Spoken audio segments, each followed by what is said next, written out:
الحمد للہ وکفا وسلام علی عبادہ الذین اصطفى اما بعد قال النبی صلی اللہ علیہ وآلہ وسلم یغفر لشہید کل شیء الا الدین، معاف کیا جاتا ہے شہید کے لیے ہر چیز مگر قرض نہیں، مگر دین نہیں۔ رسول اللہ صلی اللہ علیہ وآلہ وسلم نے اس حدیث مبارکہ کے اندر فرمایا کہ جو انسان اللہ تعالی کی راہ میں شہید ہو جائے تو اس کے لیے تمام گناہ، اس کی جتنے خطائیں ہیں وہ معاف کر دی جاتی ہیں، مگر اگر اس کے اوپر کسی کا قرض ہے تو وہ معاف نہیں ہوگا۔ میرے محترم دوستوں، اموات میں سے شہادت کی موت یہ بہت اعلیٰ درجے کی موت ہے، جس کے متعلق رسول اللہ صلی اللہ علیہ وآلہ وسلم نے فرمایا کہ 5 خصوصیتیں ایسی ہے کہ جو شہید کو ملتی ہے وہ انبیاء علیہ الصلوۃ والسلام کو بھی نہیں ملی۔ لم یعطى احد من الانبیاء لا انا ولا من قبلی، کہ 5 چیزیں ایسی ہیں کہ جو شہید کو ملتی ہے وہ انبیاء علیہ الصلوۃ والسلام کو بھی نہیں ملی، مجھے بھی نہیں ملی، مجھ سے پہلے انبیاء علیہ الصلوۃ والسلام کو بھی نہیں ملی۔ وہ 5 خصوصیتیں کون کون سی ہیں؟ پہلی خصوصیت یہ ہے کہ شہید کا روح اللہ رب العزت خود قبض کرتے ہیں۔ جو اس کے ارد گرد جو فرشتے ہوتے ہیں تو اللہ رب العزت ان فرشتوں سے فرماتے ہیں کہ دور ہو جاؤ، اس نے میری دین کے لیے اپنے سر کو کٹایا ہے تو میں اس کے لیے اپنے قانون کو توڑ دیتا ہوں۔ میرا قانون یہ ہے کہ جاندار کی روح وہ فرشتے قبض کرتے ہیں، اسرائیل علیہ الصلوۃ والسلام قبض کرتے ہیں، لیکن اس کے لیے میں اس قانون کو توڑ دیتا ہوں، اس شہید کا جو روح ہے وہ میں خود قبض کرتا ہوں۔ تو یہ خصوصیت انبیاء علیہ الصلوۃ والسلام کو بھی نہیں ملی۔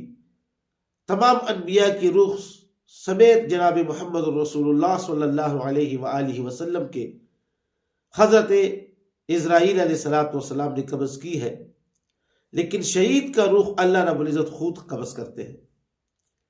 دوسری خصوصیت وہ یہ ہے کہ شہید کو غسل نہیں دیا جاتا،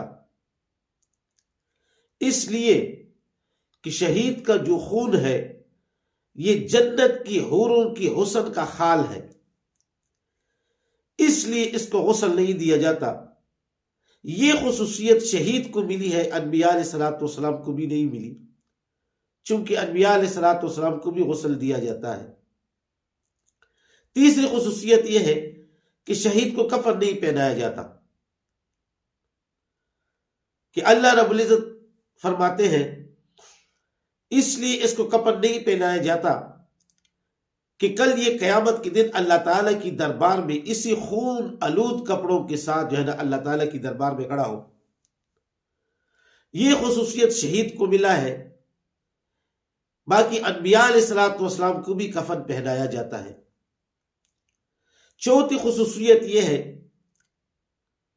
کہ اللہ رب العزت نے شہید کو میت کہنے سے منع فرمایا۔ چوتھی خصوصیت یہ ہے کہ شہید کے بارے میں اللہ رب العزت نے فرمایا کہ اس کے لیے میت کا لفظ استعمال نہیں کرنا، وَلَا تَقُولُوا لِمَنْ يُقْتَلُ فِي سَبِيلِ اللَّهِ أَمْوَاتٌ، اس کو جو ہے نا مردہ میت کا لفظ استعمال نہیں کرنا شہید کے لیے، یہ زندہ ہے۔ اگر کوئی قصدن شہید کو میت کا لفظ استعمال کرتا ہے تو یہ گناہگار ہے، لیکن یہ خصوصیت کہ شہید کو میت کا لفظ بھی نہیں کہنا، اس کو مردہ نہیں کہنا، یہ خصوصیت شہید کو حاصل ہے، اور یہ خصوصیت انبیاء علیہ الصلوۃ والسلام کو بھی حاصل نہیں ہے، جن کے متعلق اللہ رب العزت نے فرمایا انک میت و انہم میتون. یہ میت کا لفظ انبیاء علیہ الصلوۃ والسلام کے لیے تو اللہ رب العزت نے استعمال کیا ہے، لیکن شہید کے بارے میں اللہ رب العزت نے منع فرمایا کہ شہید کے لیے میت کا لفظ استعمال نہیں کرنا. اور پانچویں خصوصیت یہ ہے